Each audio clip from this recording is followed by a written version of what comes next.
I based in San Francisco, and I'm a data scientist, work at Visa. My career starts pretty not that smooth. For me, I choose math as my undergraduate major because I feel I'm good at math that time. But after I study math, I feel like I'm not smart enough. So I changed my major to statistics during my graduate school. But actually, that time I want to pursue a PhD degree. But during the PhD study, I found that I'm not even smart, or I'm not good at research and statistics. So I talked with my professor and kind of discuss what is the best solution for me. So I got I got the master, and I gave up the PhD study, but it ended up a good choice for me. And I find a job in Visa, and now I based in San Francisco. I enjoy the work-life balance and also enjoy my career. Yeah, thank you.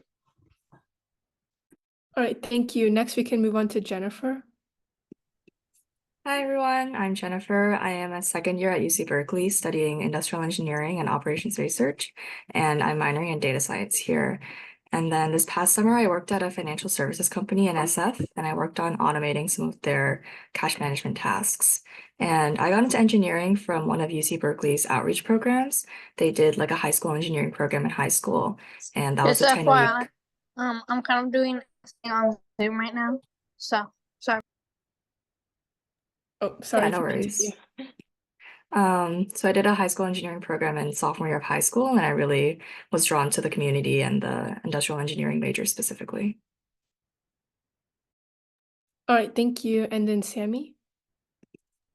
Hi everyone. I'm also a second year at UCBerkeley. I'm studying statistics and educational sciences, and I'm also minoring in a program called CalTeach, which is a undergraduate program that allows you to learn more about the teaching mechanics, specifically for math and science. I was really drawn to STEM because I guess like growing up, I was always really good at mathematics, and so that really drove me to want to major in I was at first majoring in applied math as well, but I took a statistics course at UCBerkeley, and it really pulled me in, and so I decided to change to stats, and so that's what I'm doing now. I also, like I said, am double majoring in educational sciences, and that's just because I like love to teach, and teaching math and science is something that I'm super interested in. And yeah, it's a great community. All right, thank you so much. So if you guys have any questions, please put them in the chat, but we're also going to go off the questions that were submitted previously in the sign-up form. So the first question that we received is like when applying for jobs, do like the degrees of which college you obtained from matter? Like would getting a bachelor's degree in computer science from Caltech look better than a bachelor's degree in computer science from like Cal State Channel Islands? So what are your thoughts on that? So we can start, like, does anyone of the panelists want to answer that? I can start. Okay.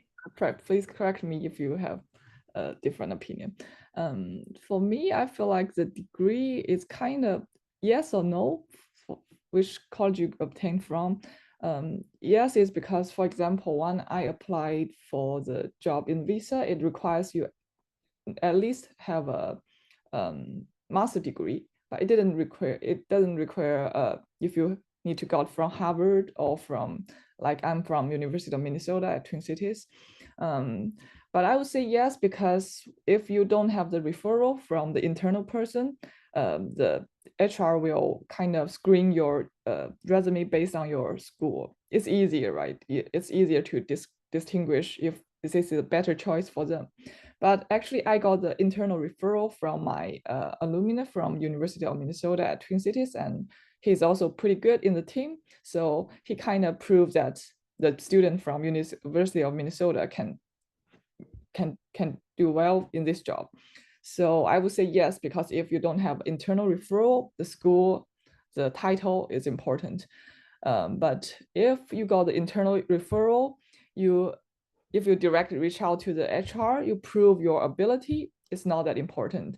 Because during the interview, it doesn't matter which school you come from. You just need to solve the problem. You just need to generate revenue for the company. They don't care where you're from. So my opinion is like this. Yeah. All right, thank you. So like just to clarify it, like the school name, it doesn't really matter for like the job, right? Because they're more looking at your resume and then your experience. Is that correct? Yeah, but actually, if you don't have the internal connection, HR will based on the rank of the school, it's easier for them to screen because they will get thousands of resume.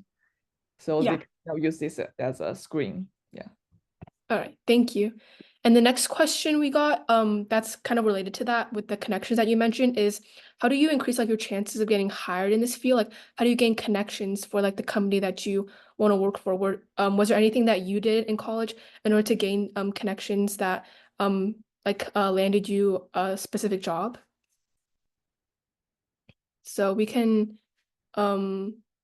like so like Chen, you can also take that one. Yeah, for this one, I would say I have 3 methods when I trying to find a job. First one is just like submit my resume everywhere, and this I got the lowest response. But it's easiest way. You don't need to communicate with people. You don't need to ask for help. Kind of, it's difficult for like I'm an Asian woman. It's kind of a little bit shame for me to ask for help from others sometimes for me.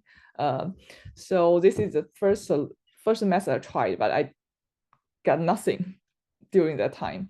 The second thing I tried is to find someone on the LinkedIn from the job I interested in. Like for example, I want to apply for Google, so I just search. And I usually search for those young professions because they are similar to my age and they can understand my situation. So I usually ask for a quickly Zoom call, like 15 minutes Zoom call. I just send who am I, what I'm doing, and I'm interested in your job, and I want to know about that.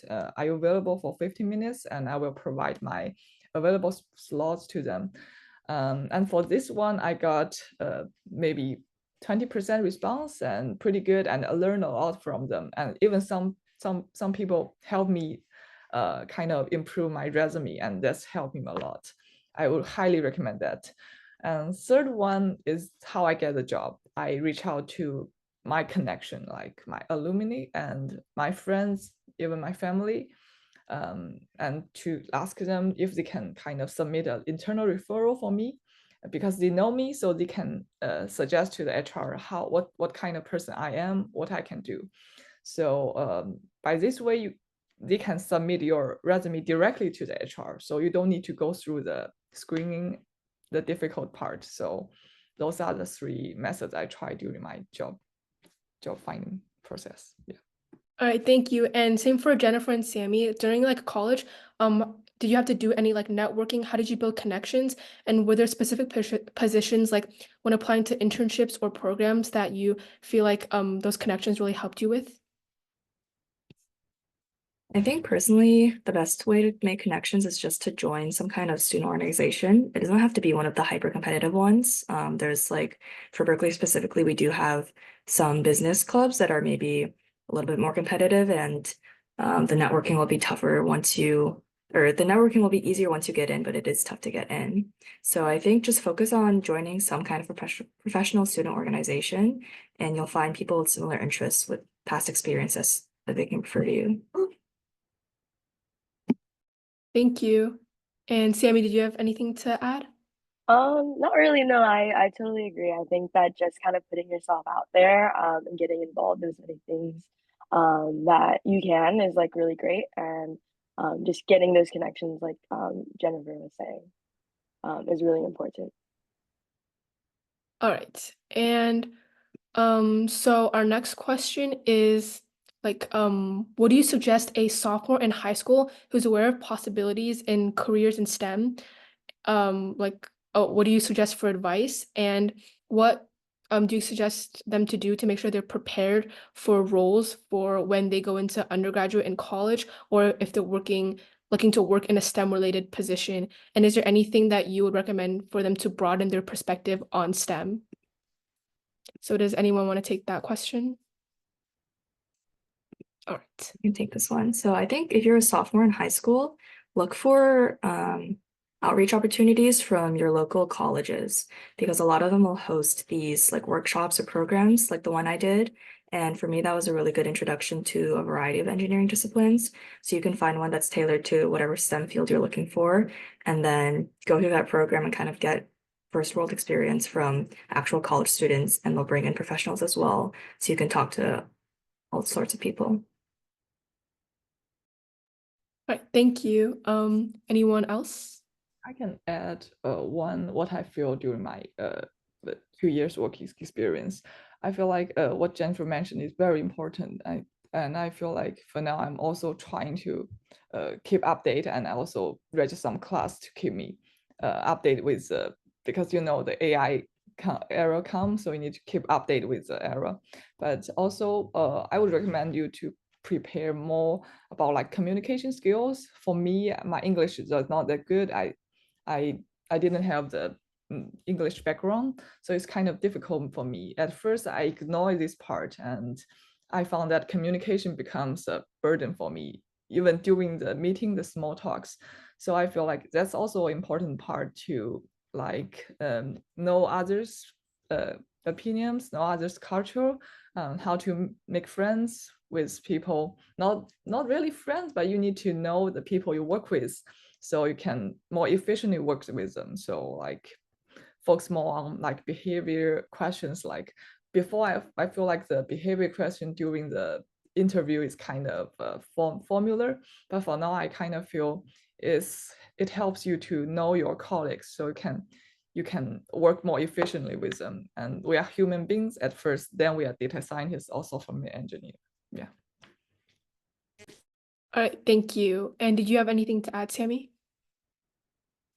Perfect. So we can move on to the next question, which is, what is your biggest challenge so far in your career? And I think this one we can start. So Sammy, do you want to take that one? Yeah. I would say probably the biggest or the hardest part, I guess like as a college student, I guess you would say, it's just like going out and like finding opportunities. I think that sometimes we get kind of caught up in like having to apply to a lot of things and trying to get into the competitive organizations, and so it's a bit harder to kind of face more rejection. And I think that sometimes, I guess like as a freshman, you can take that really to heart, and so I think that kind of just being able to overcome that is something that's really big and really important. I think you can take failure as a big learning moment. And so like trying to get into these clubs, it's obviously very competitive and very hard. And I think that just kind of trying to get through that is a big accomplishment in itself. Yeah, thank you so much. I definitely think that like failure, learning how to overcome failure is really important. And I know you mentioned clubs. Could you like elaborate on like what is the process of applying to clubs when you get into college? Yeah, so for one, it's a lot of different rounds. It's I personally I'm not in any of like the big consulting clubs, but I can speak to how people have to do up you have your first round of applications, you have what we call like coffee chats and just like kind of getting to know the people that you're interviewing with. And then after that you kind of get like second round, third round, and it's a very I think long process, but it's just to make sure that the people that you're working with, they're the type of people that you want to be with in a club, and just um, kind of getting to know the people around you, which is why like it's so extensive, I would say. Yeah, thank you. And Jennifer, what would you say that your biggest challenge has been so far while like pursuing STEM or even just like in college in general? I think navigating like what path specifically I want to go down was probably my biggest challenge. Like my major is pretty broad, even within the field of engineering. And I know a lot of engineering disciplines also have a lot of career opportunities after you pursue the major in college. So just learning like what specific industry I want to work in after college takes a lot of kind of, research on your own part. And then you also have to look for opportunities in those specific fields. And that takes time. So I'm learning how to balance that with like my goals for myself and make sure that I know that you have to take a reasonable amount of time to figure out your interests before you can actually solidify your career path. Yeah, thank you so much. And Chen Xu? So for me, I could share a recent struggle for me. Is kind of how to set up my boundary during my work. Because during my school, you have a lot of protection. The teacher, the professor will protect you from a lot of things, and the data they provide to you will be clean and ready.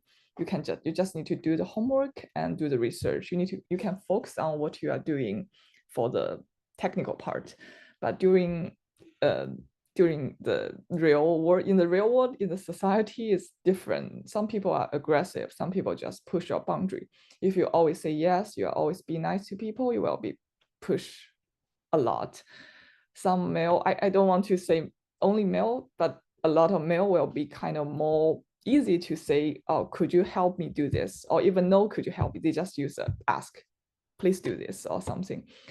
In that case, at first, I feel it's difficult for me to say that I'm kind of busy with what, and I cannot do this. At first, I feel pretty uncomfortable to say no to especially my manager or my skip manager. But afterwards, I feel like during work, more efficient, you need to say no. We need to say what I need to do. And actually, after you setting up your boundary, people will respect your boundary.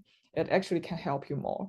And even you are not that nice, you feel you are not that nice, but actually maybe people feel more comfortable working with you. Otherwise, you're just confusing others. Why you say yes, you cannot do this well. Yeah. All right, thank you so much. And we received a few questions in the chat, so I'll move on to those ones. So first question is, I wanted to ask if colleges are understanding with extracurricular activities. I live in a country where moving around is pretty dangerous, and my school does not offer many clubs, only 3, and I do 2. So does anyone want to take this question? All right, Jennifer. Take this one. Yeah, so definitely college admissions officers will look at you within the context of your own community. So if you do have, different circumstances than other students here in the US, you definitely will be evaluated against those circumstances and not against one of the super affluent schools here that have a lot of resources, for example. So every school is different, every community is different, and then the college admissions officers know that, and they're being assigned to specific districts. So you will only be evaluated against the people in your district or in your community. Yeah, definitely. So don't worry about like if your school offers little resources, because colleges will be understanding. They'll look at you in the context of your environment. So the fact that your school like only offers 3 clubs and you do 2, that's like taking advantage of your resources, which is very important. All right. And the next question that we received in the chat is, what are some resources I could use to learn more about STEM related things on my own? So does anyone want to take that one?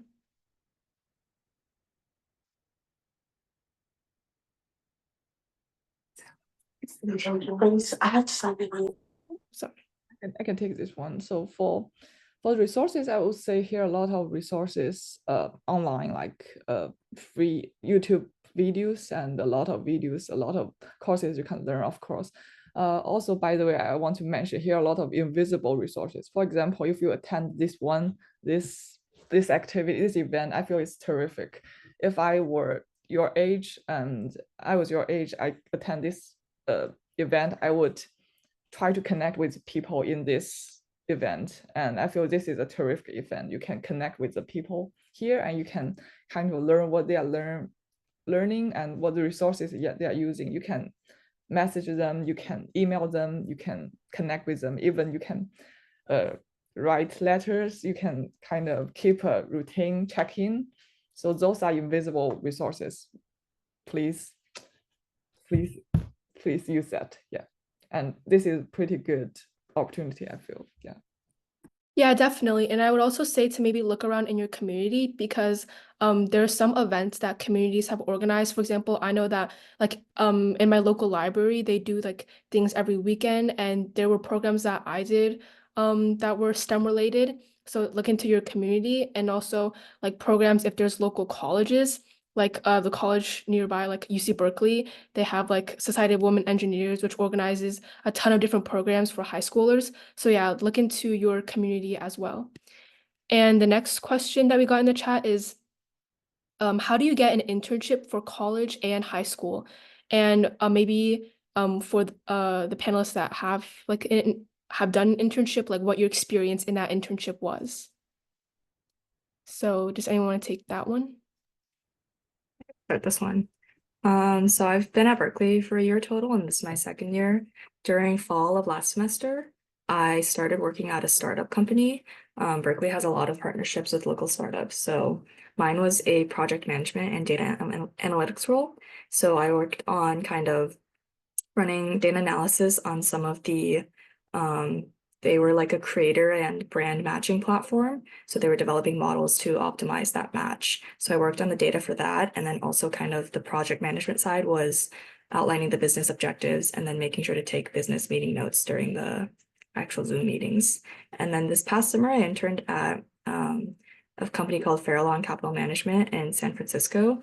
And they're basically a hedge fund, which is like a financial management company. And I worked on automating some of their cash management tasks. So every day they have to transfer cash between different accounts and brokers.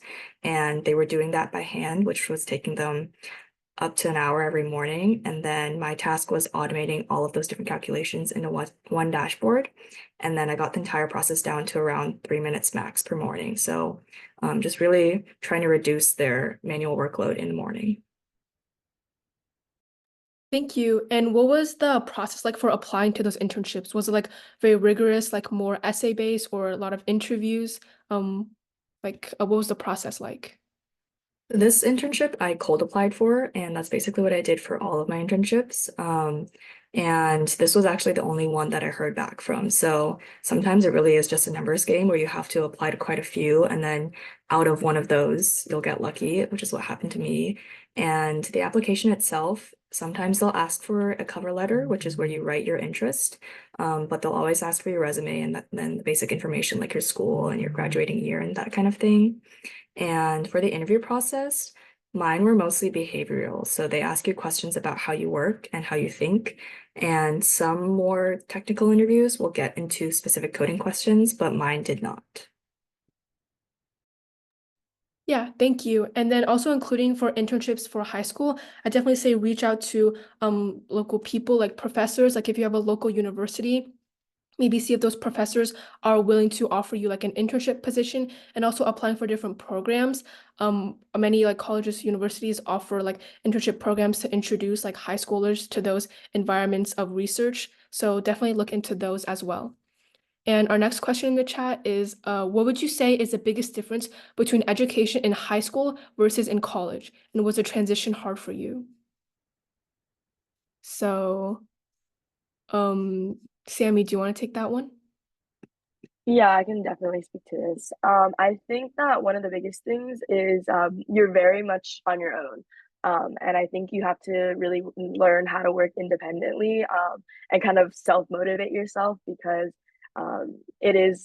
you have to kind of transition from being able to kind of differentiate your school life and your personal life to kind of everything being a blend together in college. And I think that while that can be very scary, it is also, I think, a good learning experience and it's very fun at the same time.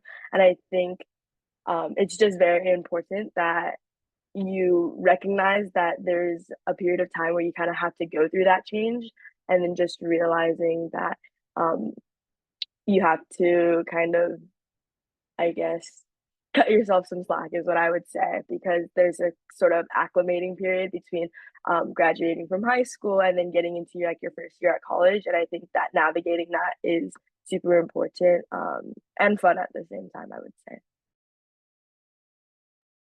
Yeah, thank you. And what would you say is the biggest like shock for you when you entered college and something that you wish you knew beforehand?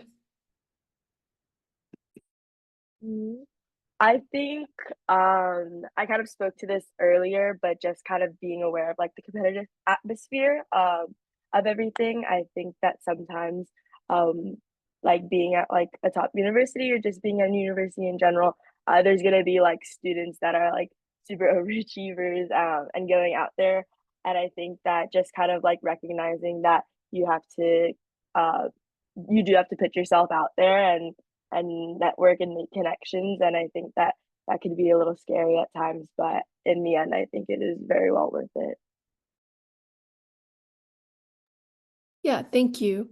And Jennifer, do you also want to answer this one since I know that you are a college student? Yeah, I think the biggest difference for me is probably I think the independence as well, just like making sure to navigate your own resources. And especially if you go to a big public school like Berkeley, there are a lot of students here, and it kind of is up to you to fight for yourself a little bit and make sure that you're going to office hours if you need extra help and taking all of the opportunities that you can. So just learning how to navigate that while also balancing it with a healthy school life balance, just because you're going to a top competitive school, it is some kind of academic pressure a lot of the times. So making sure to take time for yourself as well. Yeah, thank you. And now we can move on to our next question, which is, as a student at a STEM academy with a stronger inclination towards fields of legal studies and psychology, I've always felt out of place with the highly intelligent, analytical people around me who can spin essays about complex subjects and understand like topics with ease. Can I ever call myself a woman in STEM? Would you say that there's like a rigid definition of like what being a woman in STEM means? Yeah, I can take this one. So personally, I feel I'm a person don't like label. I feel label is just a method to make it easier to recognize each other. Like we are all female, so we share some common experience, this kind of things. So I would say you don't need to define yourself. You can feel anything but you don't you shouldn't think you are not something. If you can, you just the women in STEM. And I understand that compared to the people with like the technical background, sometimes it's not that easy, especially like for like some people from arts. I know some people from arts, they also do something related to STEM, but it's difficult for them, especially in like I'm in the Silicon Valley and in San Francisco Bay Area. I feel like around me, 80% of people are tech people, and it's because the salary is high and it's easier to find job here if you're a tech major student. But personally, I feel like this society needs diversity. We need people with different background, and for those people with social science background, social like the psychology and a lot of different other majors, we all need that. And sometimes it's just the fault of the society that ignore your ability, not because you are not that good. You're great, and we definitely need this. Just sometimes the structure of the patriarchy or something else makes you feel you are not that good, but you need to trust yourself and you can do it. Yeah, don't label yourself anything. You are yourself. You are the best yourself. Yeah. Yes, thank you so much. And our next question is, how do you maintain a work-life balance? And are there any tips you would recommend for this? For example, studying tips or time management tips that have helped you a lot? Does anyone want to take this question? I can take it. I think that one of the biggest things is just being organized.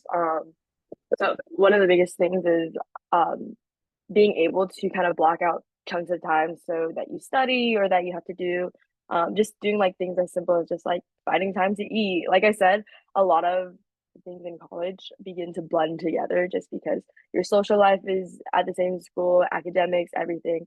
And I think that creating a good work-life balance is important so that you're not constantly stressed and that you're not constantly like being overwhelmed.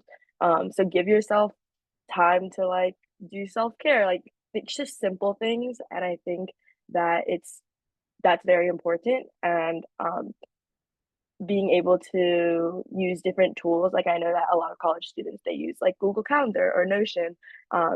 Being able to like pick up on those small sites that like help you out is really important in like making a bigger difference in your work-life balance. Yeah, thank you so much. And does anyone else have any tips on like balancing time and studying? I would say set up your boundary. Yeah, that's all my advice. Yeah, I think similar, like my biggest tip is if you have like something for self-care, let's say like you want to go to the gym more, like treat that as high of a priority as one of your club or your academic commitments. Like that is a commitment to yourself and your future self. So you really need to make sure that you're mentally prioritizing the same as your like homework, for example. So what I do is I put everything I need to do in my calendar. And if it's in the calendar, I basically should be doing it, right? So you've blocked off time already. You have the time theoretically to do it. So if it's that important to you, then make sure you're really prioritizing it throughout your day. Yeah, thank you. And our next question is, how many coding languages would you suggest I learn? And for this one also, do you think it's important to maybe learn more like programming? Do you think that's an important tool to use now that like computer science and like AI and technology is more prevalent? Does anyone want to answer this? Like, do you think it would be like a necessary skill to like learn like computer science programming? I can take this one. So based on my personal experience, I think it's highly depends on your job. Like some job requires more business sense. In that case, programming is not that important. You need to know how to like at least one language like Python or R or something else, at least one language. You just the most important thing is you need to solve the problem, not which language, which method, which algorithm you use is not that important. This is for some kinds of job, but for some others, they are more technical based. Like you need to build a model, you need to accurately predict something. In that case, I would say like I'm not familiar, I'm not an expert in that area. I would say that's important. You need to talk with the people in that area, in that field, and to learn more. And you need also, at first, you need to know what kind of job you are interested in. For me, I personally prefer business sense focused job. So for me, I'm not a good programmer. I know how to use R, how to use Python, but I cannot efficiently program them. But that's not that terrible for me because about 60% of my job related to business sense, only 20 or 30% of my job related to the programming. So I would say first, you need to recognize which kind of job you're interested in, and then you can decide what level of the programming techniques you want to go. Yeah, thank you. And for Jennifer and Sammy, have you had to like learn any programming languages while in high school or college, or were there any like classes that you took that required you to learn a programming language? Yeah, so I'm an engineering major, so programming is required as part of our curriculum. I'd say that the most important ones that pop up are Python and Java will pop up as well sometimes. R is really popular for statistics if you want to go down that route. And then for me personally, I think Python is mainly the one I've been using. Oh, SQL is also really popular for data science if you do want to go into that domain. Yeah, I actually came into college not with actually no coding experience, but depending on the classes, like they'll let you know what language you have to code in. So I learned how to code in R last semester, and that was like with no coding experience, and I was just fine. And I think that just if you know like what the class needs and what the requirements are, then you should be okay. Yeah, thank you so much. And thank you so much, Jennifer and Sammy, for being panelists for this webinar. I know you guys have to leave a little bit early, but if you guys are willing to answer more questions, then feel free to like leave your email in the chat, and our participants can feel free to email you guys for any like follow-up questions or concerns. And for the next few ones, we can have Chen Xu answer them, right? And so Thank the next you. question that we received, oh, sorry. We're gonna head out, but yeah, thank you. Just feel free to email if you Yeah, have any Thank questions. thank you so you. much. Thank you. All right. And the next question that we received in the chat is, do you think workplaces in the US would find more value in you if you studied outside of the US for college and or high school, or would they prefer if you do college in the US? So is there a location preference? Oh, yeah, it's actually interesting question for me. Actually, I also thinking about that when I'm trying to find a job because my background is I did my high school in China mainland and I did my undergraduate school in China mainland and I pursue my graduate school in the US. And I found like you really focus more on your highest degree, so they don't really look at like your high school or your undergraduate.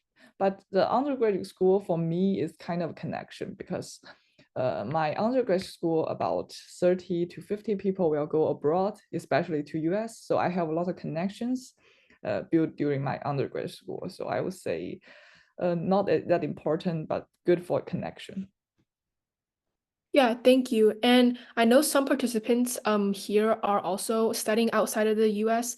So do you think that while applying to colleges, it was more difficult to apply as an international student? And what was that process like?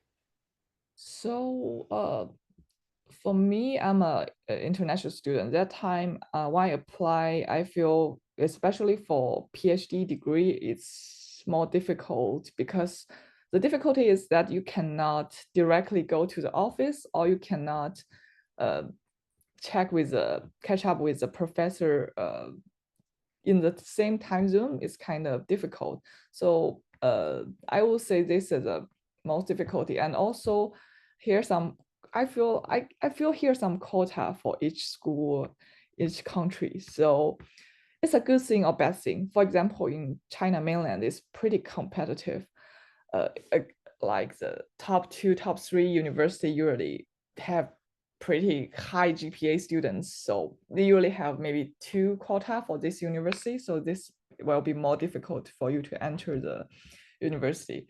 But that, as the host mentioned, if you are in some university that resources is not as good as in some top China mainland university, the admission will consider that. So they kind of, I feel this is a good thing, kind of balance the resources of the education resources. So I would think if you are you have good resources, it will definitely be more difficult for you. But if you feel like less resources, it's actually a good opportunity for you. So please dream big. You can try to apply your dream university. Yeah, thank you so much. And kind of building off what you just said, we received another question that's how important is your GPA, your grade point average? Yeah, good point. The GPA, I would say, similar to the title of your university, is kind of help you to let your resume stand out from others. But after you got the interview, it's not that important. Like I would say, sometimes they have when they do the resume screening, they usually set a number like 3.5 or something. Not that pretty high, but you also need to maybe get a B plus or over B grade. After you achieve that bar, just like GRE or TOEFL or other like the exam, you just need to attach those, obtain your bar, and you can get the interview. Then during the interview, your response, your communication is the most important part. But also, I would say if you got 4.0 for every semester, it will definitely be a plus for you. But for me, I feel if I put all my energy in the GPA, I cannot think about other things. I cannot explore what I really enjoy, what I interested in. So this is what I made a mistake during my undergrad school. I pay about 90% of the time in the GPA, and I forgot what I really enjoy. So I pursue a PhD, but turned out it's not what I really want. Yeah. Yeah, and I'd also like to add that when you're applying to colleges, you can kind of look up what college that you want to apply to, that you want to apply to, and what they consider. For example, some colleges, they'll say, oh, like this is very important versus important, considered and not considered. And for many colleges, like very important will be GPA. So the GPA will be like heavily considered, but also make sure that you do have like those extracurricular activities and to be well-rounded, because while your GPA is very important, it's definitely not everything. So make sure like, yes, definitely maintain a high GPA, try as hard as you can for that. And then also add on like other extracurriculars and other resources that you can take advantage of. And another question that we got in the chat is, what studying method suits you best and how can I find mine? For example, while you're working, do you, for example, like set timers for how long you should work for and then like a break? Because I know, for example, Pomodoro technique, if you've ever heard of that, is like setting timers for how long you should work and then break. And there's also like time blocking, which is like putting things in your calendar that is like from this time to that time, I'm only working on this. Are there any like techniques that you stick to and you follow? Yeah, good question. It struggled me for years. So at first I try to follow like golden standard efficient study method, and it turned out it doesn't work for me. And during my especially PhD study, I try to follow those rules. I try to push myself to focus, block my time. It turned out it's a reverse way. So actually I went to the mental health part, and the doctor suggested me to do assessment, and it turned out I'm actually ADHD, and it's kind of I cannot focus for a long time. And also I communicate with like the coach, the mental health, the therapist, and to figure out what's the best method for me to focus. Like for me, I usually run during the morning because I have a lot of energy. While I'm energetic, I cannot focus. So I usually go a morning run and then go back work. So I would say everyone has their own methods. You need to try to understand, try to listen to your body, listen to your mind, listen to what your body need, what you really need. And maybe even for me, like if I struggle a lot, I please search for help, and the professional people can help with that. So I would say that's not the method for me, but it may be good for you to block some time, but it depends on your personality, your body. Yeah. Yeah, definitely try to stick with what you think would work best for you and your environment. Like for example, I'm like a night owl, so I always before used to procrastinate a lot and then do my work really, really late at night. But then I found out I wasn't getting enough sleep. And then that's why in the morning I was so tired, but then at the night suddenly I just got energy again, and it's like a repeating cycle. So I learned to definitely front load more of my work to the morning and then prioritize sleep. Definitely getting a lot of sleep is important. Like a lot of people at my school will be like, oh, I only slept 3 hours today. I only slept 4 hours today. Like it's bragging and stuff, but definitely get a lot of sleep and kind of focus your work on a healthy sleep schedule as well. And our next question is, did you always think that you were going to pursue STEM? Was there like a certain point where you had like a major switch or a shift in your mindset that made you want to pursue something different? Yeah, definitely. I'm actually switching my mindset now. So I feel like for my background, I'm a Chinese, and I spent my 22 years in China. China mainland is kind of, maybe people focus more on the science, not the art, and focus more on GPA. So during my first 22 years, I never think about what I really like, what I really enjoy. So I choose my major as math because math is easy to switch any major, and it's easy to find a job. And the job in STEM is easy to find in the US. We have 3 years OPT. That's all the reason I end up with this major. But luckily for me, I don't hate math. I can only say that. I like part of it, but it's not really what I really enjoy. But I feel lucky that I'm doing a job I kind of enjoy, but also at the same time I'm thinking what I really enjoy. And for now, I'm actually did a part-time degree in a community college to learn film. I want to make a documentary in the future, hopefully.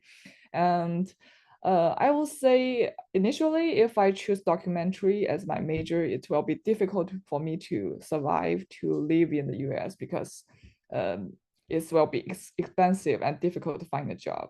So I feel like I feel lucky that I choose math as my major, and I get a lot of help from my peer, from my professors, from my colleagues, and so I can get this job and I get paid. I can use what I get to thinking what I really enjoy, and maybe in the future I can be a part-time data scientist and be a full-time filmer, maybe. Yeah. Yeah, that's really cool. Definitely like also balancing your like passions, right? Your hobbies, what you definitely like enjoy. Like I think it's really interesting how like filmmaking is like your passion. And okay, so our next question is like what is the hardest thing you had to learn while pursuing like your passion and your career? And what concepts in mathematics or science are used most in your career? Okay, so I feel like when I studied film compared to the mathematics is kind of totally different mindset, and both are important and great. For me, when I thinking about my personal interest, most difficult thing is that they cannot get money. So usually I feel like the meaningful things cannot get money usually. So this is the most difficult thing. And the mindset, I will say, for math, it helped me to have direct thinking. So solve the problem, how to solve problem, how to directly face the issue I have. But for the film part, it actually provide me the mindset, like put myself in others' shoes, how to kind of feel how the other people feels, how to communicate with others better. So I feel like I would recommend the STEM, even if you major in STEM, please take some like arts or social science class to set up different, like the most important thing is critical thinking. Both math and arts can help you set up that. Yeah. Yeah, definitely. I think it's very important to diversify and make sure that you explore everything to know what your passion is, because you definitely don't really know what you're interested in until you've tried everything. Because you might think you like one thing, but then suddenly pivot once you are exposed to something else. All right, and I think this one will be our last question. But what is the biggest challenge you face as a woman in STEM? Like, do you think that for example, being like in a male-dominated industry has any like impact on you? Yeah, good question. So living in the patriarchy society is difficult, always difficult. Every part is difficult. But one good thing in academia, I would say, is um, I mentioned here might be some quota for different university. Here, actually, for top university, they also try to balance the gender. Some male peers actually complain about that, say why that girl can get this offer, I cannot. But I really feel that girl is much better than him. So this is the trouble, I feel like, because a lot of male usually complain with me that why women can get so many resources. But actually, as a women, if we want to get this offer, we want to enter this level study, we need to we need to go through much more than those males, because they are males, they have a lot of privilege they even don't know. So I feel like is this a good thing, how to balance the gender in the admission part. But for the job part, it's not that obvious. So when you're trying to find a job, it will be difficult sometimes, because it usually, if you work in Bay Area, you'll find that about 80% of the tech worker are males. So it tells a lot. It will be more difficult to get this job. But for me, I feel like those women I met, they are terrific, they're great. They just not that confident. So they just need some confidence.